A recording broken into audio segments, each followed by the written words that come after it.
네, 그래도 저희 소개해 주시는 게 지난달에 뵀었는데 업그레이드 되셔서 감동적이고 감사합니다. 안녕하세요. 이렇게 늦은 시간에 다들 퇴근하고 오신 거죠? 저도 퇴근하고 오는데 너무 피곤해가지고 같은 마음일 거라고 생각하는데 그만큼 귀한 시간 내줘서 너무 감사드리고 사실 제가 이런 자리에서 이렇게 뭔가 이야기를 할 수 있는 사람일지 모르겠는 게 저희 은행시다라는 곳이 사실상은 뭐 스타트업이라는 곳이라는 좀 스타트업이라는 형태라기보다는 저희를 컨텐츠 크리에이터 집단이라고 표현을 하거든요. 그래서 어떻게 보면 뭐 같을 수도 있고 다를 수도 있지만 오늘 저희 이야기가 한번 전달되고 특히나 좀 3, 4년 동안 자유여행이라는 트렌드가 좀 많이 바뀌었잖아요. 기존 상품에 있어서. 근데 그 안에 저희가 컨텐츠를 어떻게 보면 되게 많은 변화가 있었고 지금 현재도 저희가 많은 고민을 겪고 있는 시점이긴 한데 이게 단순히 어떤 서비스를 판매하는 게 아니라 저희 입장에서 어떤 컨텐츠라는 파트에도 좀 이야기를 좀 나눠보고 싶습니다. 그래서 오늘은 가볍게 저랑 좀 여행을 같이 떠난다는 마음으로 좀 들어주셨으면 너무 감사드리겠습니다. 이게 어디를 네, 다들 여행 좋아하시죠? 혹시 저 오늘 처음 보신 분, 그러니까 오늘 또 두 번째 보신 분 있으신가요? 어디서 뵀었어요? 저 한 달 전에 철권남에서. 아, 철권남에서요? 건대에서 뵀구나, 저희. 똑같은 사이즈 아니겠죠? 그렇구나. 저희 보통 제가 약간 히키코모리 같은 기질이 있어요. 아무래도 그 컨텐츠밖에 모르는 약간 바보 같은 스타일이고 회사에서 약간 바지 사장 느낌이어가지고 그냥 항상 컨텐츠 보고 컨텐츠 만드는 거 그다음에 컨텐츠가 어떤 게 좀 유행하고 있는지 그런 것들을 보는 거 워낙 좋아하는 사람이라서 이런 자리에 많이 나오진 않았는데 오늘 한번 이야기를 나눠보도록 하겠습니다. 다들 여행을 좋아하시는 분들이라고 생각을 하고 아까 이철 대표님께서 말씀하셨던 것처럼 어떠한 문제점을 바탕으로 저희가 시작했는지 한번 말씀드리려고 사실 4년 전 아니면 5년 전만 하더라도 저희가 여행을 소개하는 방식이라고 했을 때 컨텐츠를 소개하는 방식이라고 했을 때 되게 한정적이었어요. TV라던가 잡지라던가 저희가 여행을 가기 위해서는 어떤 여행 책자 같은 것들을 보는 어떤 한정적인 수단이었던 수직적인 거였었는데 그러다 보니까 약간 사람들이 여행을 가기 위해서는 뭔가 많은 걸 준비해야 될 것만 같고 뭔가 많은 용기를 가져야 될 것만 같은 거에 좀 의문점을 품었었던 것 같아요. 왜 도대체 제가 경험했었던 여행은 사실 삶에 갖고 한 번에 이렇게 경험을 보면 그렇게 어려운 것이 아니라고 생각을 했는데 이런 것들을 좀 더 어떻게 편하게 전달하면 좋을까라는 생각을 했었거든요. 그래서 어떻게 하면 돈이 없다고 뭐 시간이 없다고 용기가 없다고 해서 이제 여행을 떠나지 못하는 사람들한테 좀 더 일상에 더 친숙한 여행 컨텐츠들을 좀 전달해주자 해서 이제 여행입시다 만드는 컨텐츠라던가 아니면 일반인들이 좀 이야기해주는 좀 일상적인 그런 컨텐츠들을 좀 통해서 사람들이 여행에 대해서 좀 더 편하게 느낄 수 있는 그런 컨텐츠를 만들자고 했습니다. 저희 회사에 들어가면은 이제 일상을 여행으로 가는 어떤 캐치프라이즈가 적혀져 있어요. 이게 지금 4년 동안 저희가 그 네오사이는 3년 됐지만 그 캐치프라이즈 바꾸지 않고 있는데 최근에 어떤 분께서 그냥 저희 명함에도 써 있던 거라서 이거 너무 문구가 좋네요 했더니 저희도 4년 정도 돼가지고 바꿔야 되지 않을까요? 라고 했더니 뭔가 이런 문구 자체가 너무 주는 임팩트가 있기 때문에 굳이 그걸 바꿔야 될까요? 그런 얘기를 하시더라고요. 그래서 뭔가 아무래도 패러다임이라든가 컨텐츠 트렌드라든가 그런 것도 계속 바뀌어가고 있는 시점에 저희 고민이 많았었는데 그래도 초심을 유지하자 그리고 저희가 생각했던 그런 마음들을 컨텐츠 잘 담아내고자 해서 이런 마음으로 임하고 있습니다. 사실 날개미치다 같은 경우에는 저희가 페이스북으로 시작을 했었어요. 그래서 지금은 어떻게 보면 뭐 인스타그램이라든가 네오포스트, 카카오톡, 유튜브 좀 다양한 채널이 있긴 한데 사실 여행을 좀 좋아하시는 분들이라 그러면 날개미치다 싫어도 그냥 지나가다라고 보시면 일주일에 한 번 정도 누군가 여행시다 해시태그를 쓰고 있고 누군가 여행시다에서 이야기를 하고 있고 컨텐츠에 대해서 이야기를 하고 있는데 그만큼 저희가 모든 채널에 다 들어가 있어요. 근데 이제 정작 중요한 건 저희 집이 없습니다. 저희 홈페이지가 있긴 한데 아직까지는 활성화되지 않아서 보통은 플랫폼을 중심으로 그 플랫폼에 특화된 컨텐츠들을 좀 만들고 있어요. 페이스북으로 시작했지만 이제 저희가 다양한 채널에서 하고 있는데 현재 300만 명 팔로워 정도 저희가 전 채널에서 되고 있어요. 그래서 한 20개 일주일에 40개의 컨텐츠가 올라가면 보통 한 400만 명에서 한 1000만 명 정도의 그런 분들이 저희 컨텐츠를 봐주고 계시는데 이제 사실상 옛날에는 어떤 미디어에서 팔로워 숫자가 되게 중요한 시대가 있었지만 지금은 좀 많이 바뀌어서 팔로워가 그렇게 큰 의미가 없어요. 결국에는 크리에이터라던가 미디어라던가 어떤 컨텐츠를 전달하고자 하는 아이덴티티적인 부분이 좀 더 강화된 거는 그만큼 컨텐츠에 대한 공존도 많아졌고 그걸 소비하는 그런 구조도 많이 바뀌었기 때문인데 저희도 그래서 약간 이제는 이런 300만 명, 페이스북이 저희가 오늘 보니까 200만 명 팔로잉이 넘어갔더라고요. 그래서 그게 되게 너무 기분이 좋기도 한데 한편으로는 그거에 발목할 만한 예전에 혹시는 인게이지먼트가 더 많았는데 팔로워가 더 적을 때라던가 그런 것들을 보면서 이제는 팔로워의 숫자도 중요하긴 하지만 콘텐츠라는 본질에 좀 더 집중해야 되지 않나 싶기도 합니다. 보시면 저희가 다양한 채널을 하다 보니까 저희가 되게 채널을 파악하는 걸 되게 좋아해요. 그래서 채널별로 다양한 연령층이라든가 성별 같은 것들이 있거든요. 여러분들이 아시다시피 페이스북조차 많이 사용하진 않고 중고등학생분들이라든가 20대 초반의 분들이 많이 사용하시는 채널들이잖아요. 인스타그램 25세, 35세 여성분들, 네이버나 카카오톡을 40대 남성분들이 많이 쓰시는 건데 그러니까 유튜브 같은 경우는 되게 흥미로운 것 같아요. 이제 연령대에 어떤 구분이 없는 채널인데 저희가 보통 20대 자유형 콘텐츠들을 만들고 있는데 유튜브에도 똑같이 그런 콘텐츠를 만들고 있거든요. 혹시 저희 유튜브 채널의 구독자는 어떤 연령대, 어떤 성별이실 것 같으세요? 여행MC들 채널을 보면 20대 어떤 성별? 여성. 혹시 유튜브 많이 하시나요? 유튜브 많이 봅니다. 많이 많이 보시는구나. 저희도 놀랬었던 게 당연히 20대 분들의 어떤 여성 비율이 높을 거로 당연히 생각을 했어요. 왜냐하면 보통 여행 콘텐츠는 20대 중반에 어떤 소비력이 어느 정도 있는 여성분들이 많이 소비를 하시잖아요. 근데 저희가 너무 놀랐던 게 유튜브를 채널 구독하시는 분들이 35세 남성이 67%였어요. 30대 중반. 왜 그런가 했더니 이게 영상에 관심이 많은 남성분들 아니면 편집이라든가 카메라 이런 거에 좀 관심이 많으신 분들이 저희를 많이 좀 구독을 하고 계셨고 그 다음에 여성분들은 특히나 여행 컨텐츠를 아직까지는 인스타그램에서 주로 많이 소비를 하고 계시기 때문에 아직까지 유튜브, 예를 들어서 유튜브에 요즘에 막 열하기들이라든가 다른 크리에이터들 같은 보면은 좀 더 되게 연령층이 아직 낮아요. 그리고 아직 소비력이 없는 친구들이기 때문에 좀 더 소비력이 있는 여성분들의 여행 컨텐츠를 주로 인스타그램에서 요즘에는 최근에 더 많이 소비를 하고 계십니다. 그래서 어쩌다 보니까 10대 후반에서 50대의 다양한 연령층들과 저희가 컨텐츠를 좀 공유하고 있는 상황이 되었어요. 이제 요번에 이제 저희 맨 처음에 회사의 이야기를 말씀드리려고 해요. 저희가 사실은 여행입시다가 어떤 스타트업을 알고 계신 분들도 있고 어떤 분들은 있고 그냥 회사야? 라고 하시는 분들도 있을 것 같아요.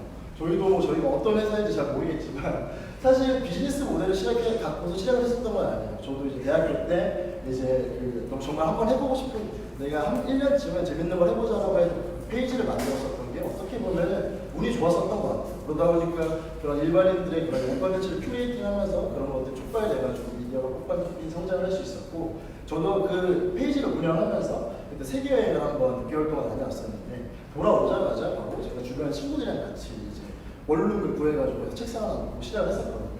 그래서 그때 당시에 이제 막 그 초창기에 제가 아이패드를 제가 한 2달 전에 이사를 할 때 보니까 세탁기 옆에 한 박스 같은 게 이렇게 막 그 곰팡이가 썩어져 있는 거예요. 그래가지고 그걸 열어봤더니 왼쪽에 보시는 것처럼 저희 막 분홍색 티셔츠 여행시다 로고 붙여져 있고 저런 것들 맨날 입고 다녔었나 봐요.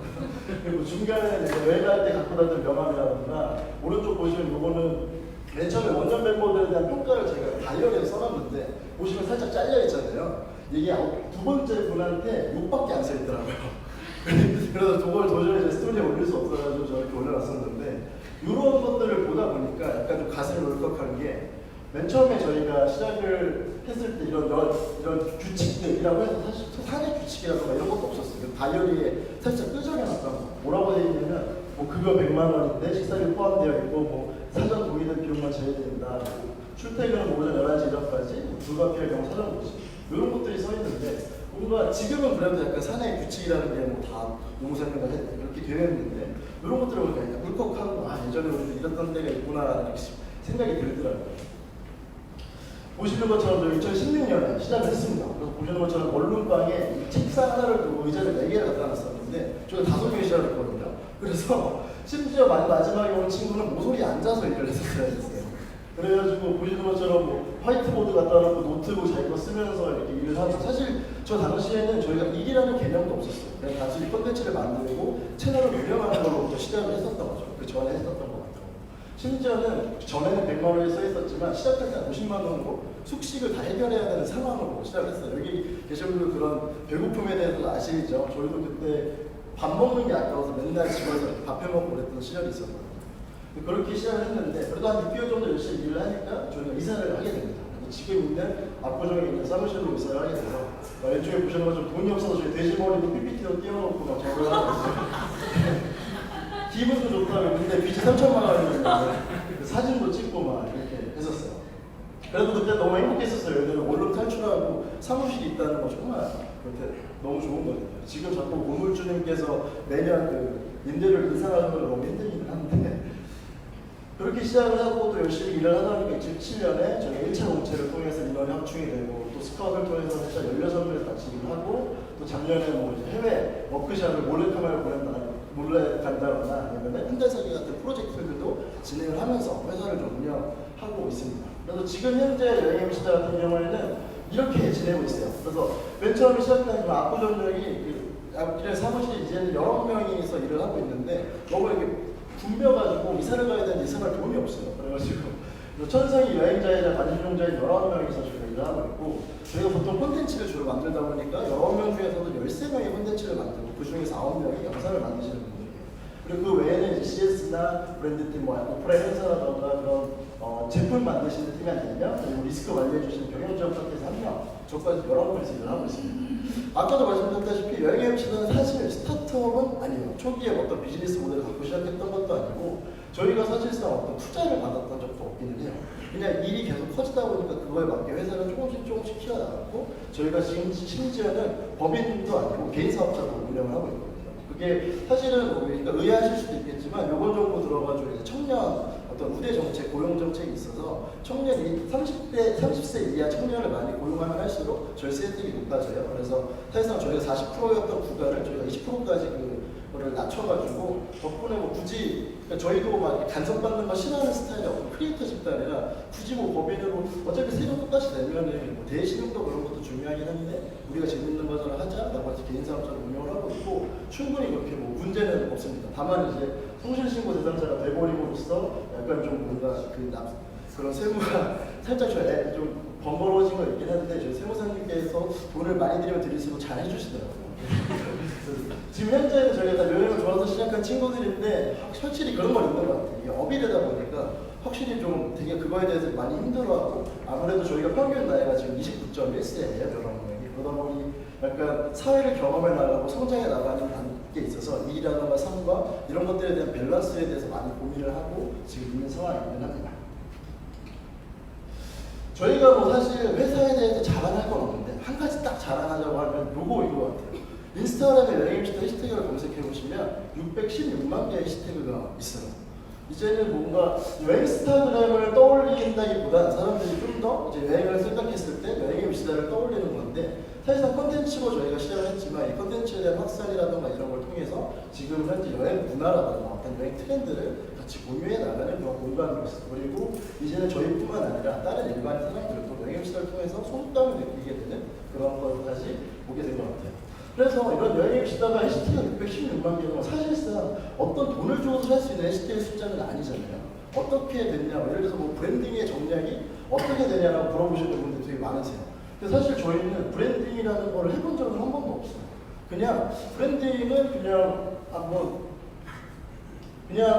저희가 컨텐츠를 잘 만들어서 그거를 도달을 많이 시키면 그거에 따라 저희 여행입시다를 많이 봐주시고 또 일반인분들의 컨텐츠를 많이 소개하다 보면 그게 또 입소문을 타면서 사람들한테 여행입시다 공간이 이런 곳이다라는 것들을 많이 알렸었던 것 같습니다. 그래서 저희가 딱히 브랜딩 전략이라고 하는 건 없고 좋은 콘텐츠를 만들어서 더 많은 사람들한테 도달을 하자라는 어떤 그런 기본적인 사명 아래 있었는데 한번 되돌아보니까 이러한 것들의 이런 좀 주요한 키워드들이 있더라고요. 어떻게 보면 여행입시다를 사람들이 인지하는 어떤 아이덴티티적인 측면에서 6가지의 키워드를 한번 정리해봤는데 첫 번째는 이제 일반인들의 여행 얘기, 그리고 저희가 그 다음에 여행 영상, 여행 크리에이터, 그 다음에 누얼바르라는 거, 그 다음에 여행입시다 해시태그, 그 다음에 지금은 트래블 엔터테인먼트까지 해서 이거에 대한 얘기를 간단히 좀 전달드리면서 트렌드적인 부분을 말씀드리려고 합니다.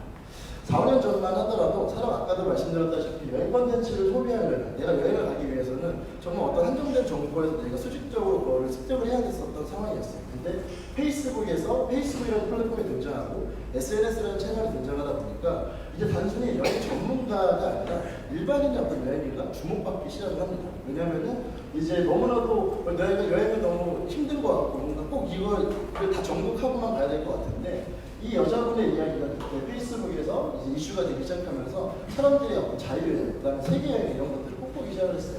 그때 당시 이제 안신혜 씨라는 분이 350만 원으로 140일 동안 세계 일주했었던 이 컨텐츠가 이때가 이제 2014년 12월 달인데 페이스북 좋아요에서 11만 개를 찍었었어요. 근데 예를 들어서 4년 전, 5년 전에 만약에 좋아요가 11만 개라는 건 지금으로 따지면 100만도 넘는 수치라고 생각을 하고, 그 당시 페이스북 하시는 분들이나 아니면 관심 있으신 분들은 그 콘텐츠를 다 봤을 건데, 그때 하나같이 사람들이 했던 말이 정말 여행은 전문가가 가는 걸로만 알았는데 저렇게 작고 여린 소녀가 저렇게 세계에 다녔던 이야기가 많은 기감을 줬던 것이고, 그거에 따라서 사람들이 나도 여행을 떠나고 싶다, 그리고 나도 이런 여행 계획이 있으니까 너희 플랫폼에 소개를 하고 싶다라고 연락이 엄청 많이 오기 시작합니다. 그래서 저희가 그때 그런 것들을 해결하기 위해서 만들었던 게, 페이스북에 보면 이제 비공개 그룹이라는 기능이 있잖아요. 그래서 거기에 이제 올려달라고 하고, 거기서부터 이제 큐레이티드된 콘텐츠들, 일반인들 콘텐츠를 소개를 하면서 본격적으로 여행해보시다라는 그런 페이지가 성장을 하게 돼요. 그래서 그 안신혜 씨의 얘기가 소개가 되고 나서 이틀 만에 원래 7만인데 14만의 페이지가 성장이 있었어요. 그리고 나서 콘텐츠 공급이 이루어지기 시작하면서 2015년에서부터 16년 사이에는 단순히 그냥 큐레이팅된 콘텐츠를 소개만 하는 그런 걸 거쳤을 때, 제가 저 때는 심지어 세계여행을 하면서 저녁에 일을 하면서 그 여행을 했었거든요. 그 당시에도 일주일에 한 1만 명에서 2만 명이 막 들어오던 시기였습니다. 그때 이제 거기에 더해서 꽃청춘이라든가 어떤 여행, 그런 TV에서 방영되는 프로그램들이 같이 결합이 되다 보니까 사람들의 어떤 여행 욕구라든가 이런 콘텐츠에 대한 수요가 계속 높아졌었던 것 같아요. 그러다가 이제 2016년에 오면서 이제 영상이 결합이 되면서 좀 더 이런 콘텐츠에 대한 공부에서 많아지게 돼요. 그때 생각해 보시면 이제 정사각형이라는 어떤 미스티클형 영상 같은 게 2016년 중반에 등장하게 됩니다. 그 전까지만 하더라도 음식이나 액티비티 같은 것들은 해서 사진으로만 저희가 소구를 하다가 이제 SNS 플랫폼상에서 어떤 모바일 환경 안에서 영상이라는 결합이 되다 보니까 좀 더 현실적이고 좀 더 생동감 있는 콘텐츠들이 보면 사람들이 영향을 하기 시작해요. 보통은 이제 이 미스티클 형태 같은 경우는 지금 피크캐스트 밑에 있는 오빠가 여행가라는 곳에서 최초로 시작을 했었던 플랫폼이었었거든요. 근데 이제 이게 이제 메이커스를 기반으로 이제 콘텐츠를 제작하시는 분들 사이에 하고서 이제 본격적으로 이제 콘텐츠를 더 제작하는 그런 게 되었고요. 그래서 저희도 그때 당시 이런 콘텐츠를 제작하면서 좀 더 성장을 할 수 있었어요. 근데 그때까지만 하더라도 여행업계, 특히 관광청이라던가 무슨 항공사분들, 특히나 그런 관계자분들이 저희한테 했던 말이, 아무리 너네가 그렇게 뭐 100만 페이지 뷰를 찍고 그런다고 하더라도 그런 20대들 데리고서 뭐 할 거라는 말씀 많이 하셨었어요. 그렇게 자유여행이 보는 건 알겠고 애들이 그렇게 좋아하는 건 알겠는데, 오늘 콘텐츠를 그렇게 많이 만들고 확산시켜서 그게 무슨 소용이야, 도대체 무슨 가치가 있어라고 했었거든요. 아무래도 뭐 대외적인 신용도가 많이 없었던 상황이기도 하고, 그래서 그러던 상황에 저희가 어떤 홍콩관광청이랑 만들었던 영상이 되게 이슈가 되면서 홍콩 현지 뉴스에 나오게 했었고, 담당하시는 분이 진급을 하면서 여행업계에서 어떤 하나의 레퍼런스를 만들어내게 되면서 이제 여행 영상이라는 어떤 트렌드를 저희가 중점적으로 회사가 본격적으로 성장을 하게 됩니다. 그 전까지만 하더라도 영상이라는 수단은 여행업계 내에서 어떤 마케팅 툴이라는 거는 단순히 여행지를 홍보하는 어떤 홍보용 영상에서만 가끔 쓰이다가, 본격적으로 여기 제품이나 서비스에 더해서 여행지라든가 이런 것들이 더해지면서 콘텐츠들이 제작이 되기 시작해요. 저희가 그때 뭐 이걸 통해서 저희도 잠시만요. 자, 저희도 그때 뭐 영상 덕분에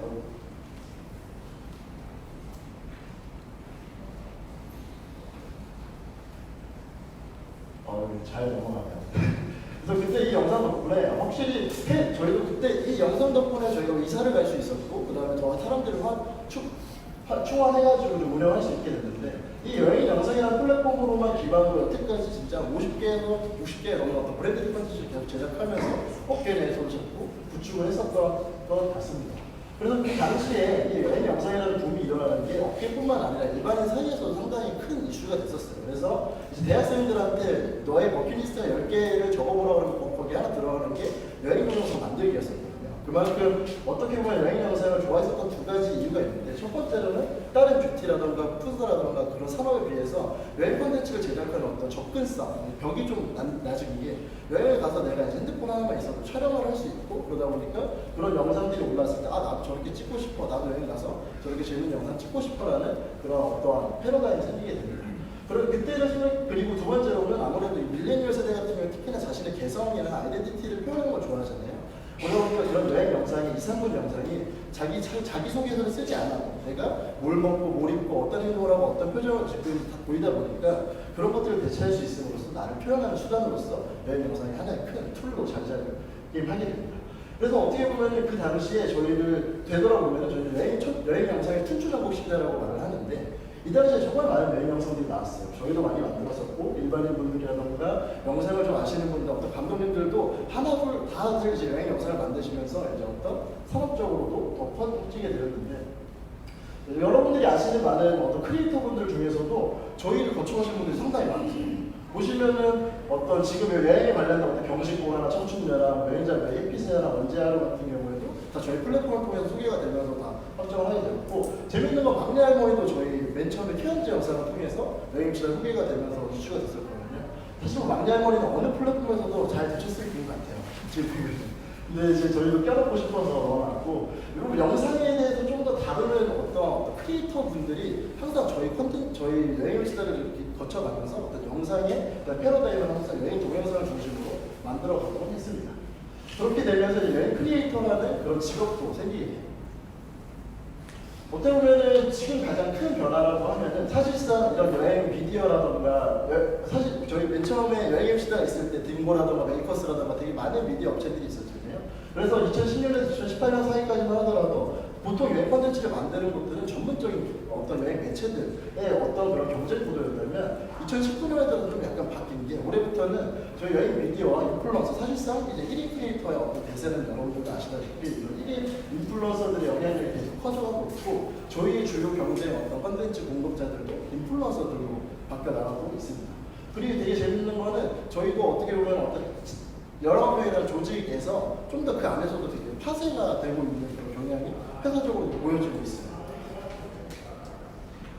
그렇다면 그런 얘기를 하실 수 있는 게, 사실 다른 영역에서는 이미나 뭐 예를 들어 다이아 TV라던가 아프리카 TV라던가 크리에이터들이 많이 발생을 하게 되면 그 영역에 있어서 어떤 MCN 사업을 너네가 수행할 수도 있지 않겠느냐, 아니면 그런 것들 할 수도 있겠냐고 여쭤보실 수도 있긴 한데, 약간 그런 건 있는 것 같아요. 저도 뭐 전문가도 아니고 어떤 정량적이나 데이터 분석을 하진 않지만, 여행업계, 특히나 여행 콘텐츠 시장, 여행 이 파트는 다른 파트에 비해서 약간 2년 정도 느리고 시장 규모가 상당히 적거든요. 그리고 그러다 보니까 그걸 MCN으로서 그 크리에이터들을 받쳐줄 수 있는 어떤 그런 시장 규모가 안 돼요, 아직까지. 그래서 콘텐츠를 만들어서 그 사람들이 완벽하게 그걸 업으로 하거나 그 콘텐츠를 계속 소비할 수 있는 어떤 그런 것들이 좀 부족한 이유가, 생각해보시면 여행이라는 게 음식이라든가 어떤 패션이라든가 이런 거에 비해서 사실상 일상제가 아닌 사치제로 저희가 이야기를 합니다. 많이 가봤자 여행은 1년에 진짜 한두 번 정도 이렇게 가곤 하잖아요. 국내 여행 제외하고. 그러다 보니까 이 사람들의 입장에서도 이런 여행 콘텐츠를 그렇게 매일 어떻게 보면 소비를 한다거나 이제 콘텐츠에 대한 수요도 그렇게 다른 영역에 대해서 높지는 않은 거예요. 그래서 아마 다른 상대적으로 여행 콘텐츠 파트가 그런 음식이라든가 패션이라든가 이런 것들은 일상제들에 비해서 시장 규모가 되게 적기도 하다 보니까 MCN에 이루어질 수 없는, 만약에 진행을 한다고는 하겠지만 저희도 지금 그런 역할을 하고는 있어요. 크리에이터들이라는 거예요. 연계돼서. 근데 100% 예를 들어서 뭐 한 달 2, 300이라던가 뭐 이렇게 줄 수 있는 구조가 만들어지지가 않는 게 그만큼의 일도 많이 없고, 이거를 다 뒷받을 수 있는 시장 규모가 되진 않습니다. 그렇다 보니까 저희가 이제 생각을 했었던 거는 그런 것들이었어요. 단순히 이런 상황에서 우리만 잘 먹고 잘 살고 경쟁 구도로 가는 것보다 주변에 같이 일하는 여행 콘텐츠 크리에이터들이랑 같이 협업을 하는 풀을 좀 만들면 어떨까라는 생각을 했었고, 저희도 사실상 어떻게 보면 규모가 좀 작다 보니까 저희가 약간 그런 게 있는 게, 뭐 자랑이나 자만 같은 건 아니지만 한 번도 저희가 제안을 해서 어떤 해본 적이 없고, 모든 제안이 들어오는 것 중에 선택을 해서 콘텐츠를 어떤 업을 해나가는 것들이 있다 보니까, 예를 들어서 10명의 제휴사들이 저한테 연락이 오면 저희가 할 수 있는 건 한두 개밖에 안 돼요. 그러니까 그런 유효의 8파트들이 생기다 보니 그런 제휴사 파트들, 그리고 저희랑 한 번 했었던 파트들 중에서도 안 했었던 분명히 제휴사들도 있을 거잖아요. 그런 제휴사들의 저희 풀과 저희가 갖고 있는 크리에이터 푸드를 연결해주면 어떨까라는 취지에서 누벌바르는 크리에이터 소셜 파티를 진행을 하게 되었습니다. 그래서 작년에 크게 시작이 된 게 올해도 더 이제 됐는데, 보통 저희가 규모를 크리에이터들 한 70대 80팀이랑 저희 고객사 80팀 정도, 두 명씩 오시게 해가지고 한 200에서 240명 정도 규모가 되는 파티를 열게 돼요. 그래서 저희가 거기서 하는 일은 오직 크리에이터분들과 그 제휴사들을 연결시켜 줌으로써 좀 더 어떻게 보면은 저희가 그런 말씀들을 하세요. 너희가 갖고 있는 제휴사 풀을 왜 경쟁 상대나 그 크리에이터 풀한테 풀냐고 말씀하실 수 있지만, 저희 입장에서 그 아직 조그만 그 여행 콘텐츠 시장을 거기서 서로 갉아먹는 것보다 그런 것들을 좀 더 일들을 많이 만들어서 시장을 더 많이 만들고, 그리고 그 컨텐츠 크리에이터들이 그런 걸 통해서 또 컨텐츠를 많이 만들고 사람들한테 도달하면 시장 자체가 더 커질 거라고 저희가 생각을 했었거든요. 그렇다 보니까 그걸 통해서 사실 작년 같은 경우에는 그걸 기반으로 유튜브 크리에이터들이 많이 성장할 수 있는 기회가 되었고, 올해는 사실 저희가 어떤 기대 효과가 있을지는 모르겠지만 그래도 오셔가지고 많이 인사도 나누고 그런 이미 이런 자리를 마련했다는 것 자체가 저희한테 되게 큰 의미가 있는 자리였습니다. 그래서 누랄바가 저희한테는 어떻게 보면 1년 동안 되게 잘했다는 어떤 상징적인 행사이기도 하고, 그 다음에 그 살아가는 사람들끼리 같이 자축을 하는 저희 크리에이터들의 어떤 파티이기도 합니다. 그래서 이제 저희가 작년에는 이제 좀 어떻게 보면 식사 없는 그런 파티를 진행했다가 그게 좀 마음에 걸려서 이번에 저희가 멜리어트 호텔을 좀 빌려가지고 그런 크리에이터 파티를 좀 진행했어요. 그래서 되게 재밌는 거는 그 청춘연합이라는 크리에이터들 있잖아요. 작년에 이제 연합기들 같은 경우는 유튜브 채널이 중심이 아니라 페이스북이나 그런 식으로 시작을 했었는데, 그 누발바가 파티에 와서 84 고객들을 위해서 USB에 자기 레퍼런스를 다 담아왔었어요. 그래서 고객사한테 다 드리고 그때 많은 일들을 하고 그때 정말 성장을 함으로써 올해도 이렇게 계속 더 정말 큰 크리에이터로 성장하게 되었는데, 올해도 역시나 이제 그런 USB에다가 잘 쓰는 레퍼런스라든가 이런 것들을 담아오면서 이런 영업을 하더라고요. 그런 모습들을 보니까 좀 뿌듯하기도 하고, 그래도 내년에도 저희가 잘 살아남아서 또 이런 행사를 좀 진행하면 너무나 좋겠구나, 이런 형태의 환경에서 만들어 나갈 수 있으면 좋겠구나라고 생각을 하고 있습니다. 2016년에 조그맣게 시작됐던 어떤 크리에이터 파티가 이제는 아마 뭐 해시태그에서 노래방을 한번 검색해보시면 아마 크리에이터들이 남긴 후기들이 있어요. 그래서 그런 거 보시면 뭔가 저희가 했었던 어떤 의미적인 부분이나 이런 것들을 재밌게 보실 수 있을 겁니다. 그래서 이제 그 외에도 그냥 외연적인 부분 말고 내부에서도 저희가 생각하는 어떤 콘텐츠라든가 어떤 프로젝트, 저희가 제일 즐거울 수 있는 것들을 프로젝트에서 진행하고 뭐 한자생이라든가 뭐 워크숍이라든가 아니면 지도를 만들어 본다거나, 그리고 저희가 뭐 회사 결혼식장 가서 깽판을 쳐본다거나 하면서 저희가 또 생각하는 즐거운 것들을 컨텐츠로 담아내는 것들을 하다 보니까 사람들이 생각하는 어떤 여행임시다의 이미지라든가 어떤 컨텐츠의 색깔들이 다양화되기도 하면서 어떻게 보면 되게 여행임시다라는 곳에 획일적인 그런 브랜딩이 되고 있는 것 같습니다. 저희가 그래서 올해는 그래도 좀 뭔가 어떤 개념 자체를 좀 정립하면 좋겠다라고 생각을 했었어요. 그래서 회사 소개서를 만들면서 그냥 단순히 어떤 뭐 상품이라든가 이런 걸 하는 거 말고 어떤 하나를 우리 표현할 수 있는 걸 어떻게 하면 좋을까라는 컨텐츠 제작소라고 했다가 올해는 트래블 엔터테인먼트라고 바뀌었어요. 근데 재밌는 건 수록된 연예인들이 없어요. 그래서 저희가 이 의미는 사실 여행에 관련된 거는 저희가 다 한다라는 어떤 모티브였었거든요. 여행과 관련된 어떤 온라인 컨텐츠든 오프라인 컨텐츠든 어떤 제품을 만드는 거라든 관련된 것들은 저희가 다 할 수 있는 것들은 해나가자는 의미에서, 그리고 할 수 있다라는 의미에서 이런 말로 하고 있습니다. 그래서 어떤 여행 미디어 운영이라든지 브랜드 컨텐츠를 제작하는 것들은 기본적으로 했었던 거고, 이제 여행 아이템 판매라고 해서 이제 저희가 하반기부터는 여행 아이템 좀 제작이라는 커머스적인 부분을 좀 많이 한번 시작을 해보고 싶은데, 사실상 되게 어려운 게 온라인 컨텐츠를 만들던 베이스였던 미디어 업체가 제품을 생산해낸다는 거는 그 리딩 타임의 적인 부분이라든가 어떤 효율적인 그런 것들이 많이 좀 다르더라고요. 저희도 한 2, 3년간 그런 걸 해봤는데 생각보다 쉽진 않아서 또 다른 전략으로, 그렇다면 다른 제품을 잘 만드는 사람들도 우리가 모으는 플랫폼들을 한번 만들어보는 건 어떨까, 그런 생각도 같이 결합을 해서 그런 것들을 준비하고 있습니다. 커뮤니티 운영이라든가 오프라인 행사 같은 경우에도 진행하고 있는데, 보통의 오프라인 행사는 저희는 또 마케팅의 채널로서 많이 사용하는 것 같아요. 보통 온라인 컨텐츠를 좀 진행을 하다 보니까 그 구독자들이랑 소통을 하는 자리를 오프라인에서 저희 돈을 대려 주고서 행사를 진행하는 편입니다. 그래서 요즘에 저희가 이제 여행 컨텐츠 트렌드에 대해서 많은 고민을 하고 있어요. 사실 예전 같은 경우에도 자유여행이라는 어떤 트렌드 자체는 되게 어떻게 보면은 그 패키지 상품을 많이 담긴 했어요. 왜냐면 자유여행 초창기에도 예를 들어서 3박 4일 오사카를 가는 어떤 후기가 하나가 뜨면은 그거를 보고 많이들 가셨었거든요. 어떻게 보면 자기가 개별적으로 하는 것과 이제 패키지로 상품된 것을 판매하느냐 완전 차이였었는데, 한 3,000원 정도가 되다 보니까 이제 그런 것 같아요. 보통 여러분들 여행 가시면 옛날에 한번 생각을 해서 초창기에 막 4, 5년 전에 호청춘이고 막 자유여행 막 할 때 여행 가시면 특히나 대학생들이나 아니면 시간이 부족한 저희 같은 경우에 3박 4일 정도 여행 가잖아요. 그러면 아침에 일찍 일어나서 이제 간장하고 조식 먹고 또 그 다음에 또 돌아와서 옷 갈아입고 또 관광지 가고 카페 가고 막 이렇게 되게 빡빡한 스케줄로 이렇게 많이 갔었잖아요. 사람들이 이렇게 빽빽한 스케줄을 계속 한 두세 번 나가다 보니까 느끼기 시작하는 거예요.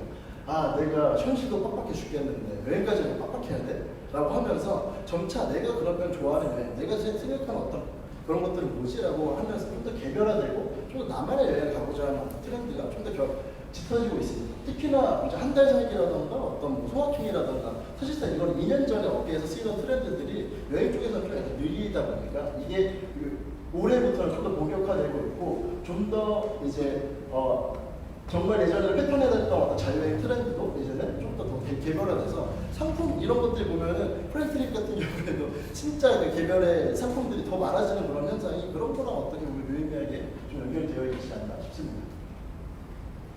그리고 이제 여행 콘텐츠라는 것 자체가 어떻게 보면 좀 애매한 콘텐츠들이 먹히지 않는 시대가 왔어요. 아까도 말씀드렸다시피 이미 미디어는 많아지고 콘텐츠를 만드는 크리에이터들이 너무 많아졌기 때문에 뭔가 어중간한 영상들은 이미 예전에 많이 봐서 클릭조차 하지 않는 시대입니다. 그래서 요즘 같은 경우는 특히나 20대들이 감성적인 포인트들을 좋아하고 아예 솔직할 거면 솔직하게 여행지에 대한 어떤 욕설을 한다거나 정말 진짜 재밌는 어떤 주제를 갖고 한다거나 솔직하거나 아니면 정말 세상에서 보지 못했던 어떤 편집 방법으로 영상을 화끈하게 만들거나 하지 않으면 사람들 도저히 그 콘텐츠를 클릭조차 하지 않는 시대에 왔어요. 그래서 그만큼 이제 콘텐츠가 다양화되고 어떤 여행이 개별화되는 장점도 분명히 있긴 하지만 어떻게 보면 마케팅적으로나 그 콘텐츠를 만드는 사람들의 입장에서는 상당히 더 어려워진 부분도 좀 있고 그렇기 때문에 어떤 타겟, 콘텐츠를 만들어서 타겟해야 되는 그 부분, 세그멘테이션이 더 쪼개지고 더 작아지는 경향들이 좀 강해지고 있습니다.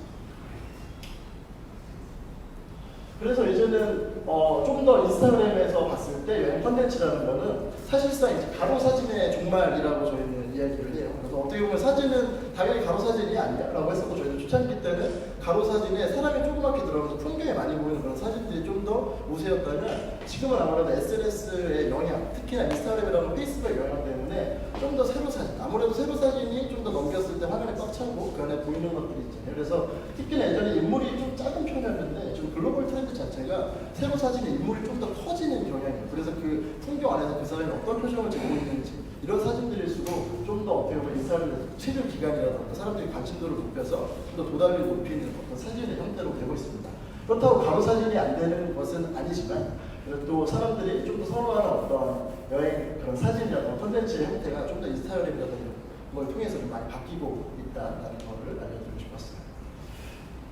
그리고 이제 가장 이제 플랫폼적인 부분에서 저희가 말씀을 드리고 싶었는데 다들 이제 뭐 그렇잖아요. 이미 페이스북은 죽었다, 유튜브가 대세다라고 하는 말씀들에 대해서 저희는 어떤 보면 페이스북으로 시작을 했고 지금 뜨고 있는 유튜브 채널을 운영을 하고 있고 다양한 채널들을 운영하고 있기 때문에 이런 거에서 한번 얘기를 하고 싶으면 저희가 바라보는 어떤 플랫폼이라고 하는 것들은 사실 SNS가 등장한 지 얼마 되지 않았잖아요. 4, 5년밖에 안 됐고 그 사이에 많은 변화가 새로운 것들이 많이 생기긴 했는데 4, 5년 전만 하더라도 페이스북에 진짜 영상 하나만 올려서 조회수 몇백만 나오고 이러던 때가 있었는데 지금은 거의 뭐 다 이탈을 하셨는지 안 보시는 것도 맞아요. 그래서 사실상 저희가 생각하기에도 페이스북의 어떤 유저 이탈은 확실한 것 같고 그렇지만 이제 망했다라는 표현이라기보다는 그만큼 채널이 되게 다양해지고 그 다음에 사람들이 그 채널마다 사용하는 어떤 패턴이라던가 고정 시간들이 많이 바뀌었다고 생각을 해요.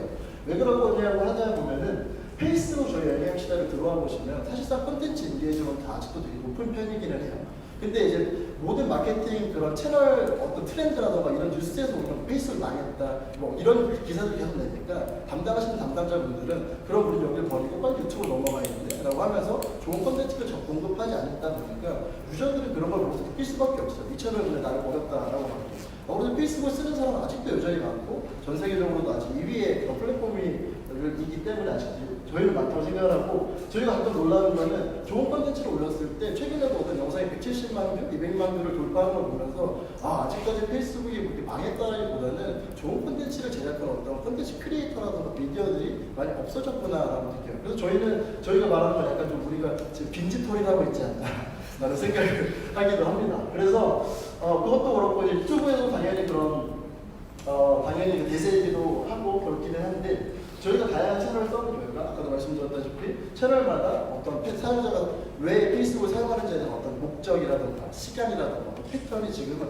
고정화되어 있어요. 그래서 여러분들도 이 채널들을 다 어떻게 보면 다 쓰기는 쓰지만 사용 시간이 적은 것 뿐이잖아요. 예전에도 저희가 페이스북을 당연히 오랜 시간 했기 때문에 그거에 대한 이용량이라든가 그런 게 높을 수밖에 없었지만 그게 이제 유튜브로 넘어간 것 뿐이라서 저희가 항상 하고 싶은 거는 당연히 그런 것도 맞긴 한데 어차피 또 이런 채널도 분명히 언젠가는 또 소멸 사이월드라던가 이런 것처럼 없어질 수도 있다고 생각을 해서 이런 다양한 채널들을 통해 어떤 사람들이 있는지 어떤 컨텐츠가 잘 되는지 이런 것들을 계속 인사이트를 쌓고 내가 이렇게 하다 보면은 결국에는 어떤 그런 채널이 온다고 하고 새로 생긴다고 하더라도 거기에 적합하게 좀 할 수 있지 않을까. 그래서 여기 계신 분들도 어떤 마케팅 툴이라든가 채널들을 고민하실 때 어떤 게 대세다 이런 말에 끌려다니시는 것보다 결국 모든 채널들에 대한 이해도를 계속 높여가지고 그 안에서 컨텐츠를 제작해 어떤 컨텐츠를 만들 것인지 어떤 사람들과 커뮤니케이션 할 건지에 계속 생각을 해 주신다면 결국 어떤 플랫폼이 오더라도 어떤 플랫폼이 망하더라도 다음 채널도 잘 하실 수 있으실 거라고 생각을 합니다.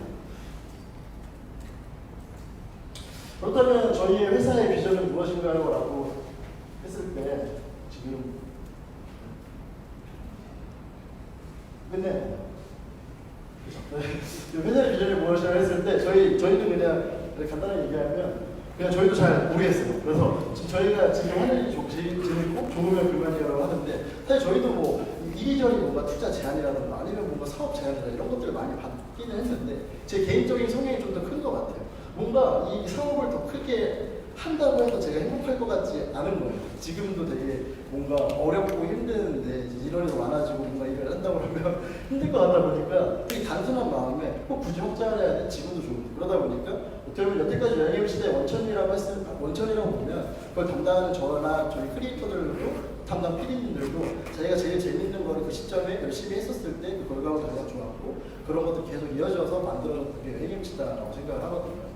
그래서 뭔가 큰 어떤 비전이라든가 목표를 두는 것보다 현재 저희가 재밌는 것들을 계속 쌓아가면 그것들이 미래에 어떤 모습으로 더 좋은 모습으로 나올 수도 있고 그렇다고 실패한다거나 회사가 망한다고 해도 저희는 좀 그렇게 신경 쓰지 않을 것 같아요. 왜냐하면 그만큼 저희가 했었던 어떤 노하우들이라든가 이런 것들이 있기 때문에 다른 곳에서도 또 재밌는 것들을 할 수 있다고 생각을 하거든요. 그래서 뭔가 그런 것들에 연연을 회사라기보다 좀 그런 회사를 지향하면서 운영을 해 나가고 있습니다. 그래서 뭐 그런 일하는 거 한 달짜리 뭐 책도 냈었고 뭐 이제 이런 것들도 뭐 잘 다녀가고 영상 만들기도 했었고 저희가 작년에 한 달 살기를 했었는데 2달 동안 회사를 비웠었어요. 그래서 회사가 진짜 망할 뻔했었는데 여러분 저희도 아까 말씀드렸듯이 투자를 받아본 적이 없기 때문에 2달의 시간의 기회비용이라는 거는 그만큼 제휴사들이 저희 입장에서 2, 3억 개 그런 것들이 날아가는 그런 거였는데 거기다 이런 비용을 더 태워가지고 갔다 와가지고 진짜 죽을 뻔했어요. 심지어 저희가 책을 쓰는 사람들도 아니어서 반영으로 사람들이 책 쓰고 있는 거예요. 그 근무 시간에 그 타입 원고 쓰고 있고 그래가지고 12월까지 그 원고 작업 끝내려고 진짜 이게 그 잔고가 통장을 받아치는 거를 12월 말에 간신히 끌어당겼었는데 그래서 다시는 이제 한달살기 같은 그런 프로젝트 저희가 만약 재밌는 프로젝트 한다고 하지만 다시는 한달살기 같은 프로젝트 안 하고 지금 할 수 있는 최선의 것들을 해 나가자라고 하면서 그때 항상 많은 이런 문제점이 발생할 때 그런 것들을 해결해 나가는 그런 소소한 회사로서 계속 운영을 해 나가고 있습니다. 그래서 다음에 저희가 가장 재밌게 하고자 하는 거는 8월 초에 저희가 이제 몽골 워크숍을 하게 됐어요. 그래서 좀 더 요즘에 많이 힘들었던 게 좀 어떻게 보면 그래 플랫폼이 워낙 바뀌다 보니까 페이스북 중심이었는데 아까도 말씀드렸다시피 인플루언서들의 어떤 그런 것들의 마케팅 그런 변화라던가 아니면 저희 채널의 페이스북의 존립에 이런 영향을 상당히 저희도 많이 받는 편이에요. 왜냐하면 저희가 어떤 제1의 비즈니스 모델이 없고 광고에 의존하는 모델이다 보니까 어려운 점들이 있어서 사실상 진짜 이번 상반기 때는 어떤 광고의 컨텐츠를 만드는 걸 너무 많이 집중하다 보니까 저희 본질이라던가 어떤 하고자 하는 방향성을 많이 잃었다고 생각을 해서 정말 저희 PD님들이나 저희 일하는 사람들이 너무 힘들었을 거예요. 그래서 진짜 8월 초에 8월은 저희가 휴직으로 아예 잡아버렸어요. 그래서 초에는 좀 워크숍 가서 같이 카메라 올려놓고 좀 쉬고 오자라고 하고 남은 2, 3주 동안은 이제 9월달에 있을 저희 새로운 어떤 발판 위에서 좀 쉬엄쉬엄 해 나가자라고 하고 있습니다. 그래서 사실상 정말 별거 없는 저희 여행에 묻히다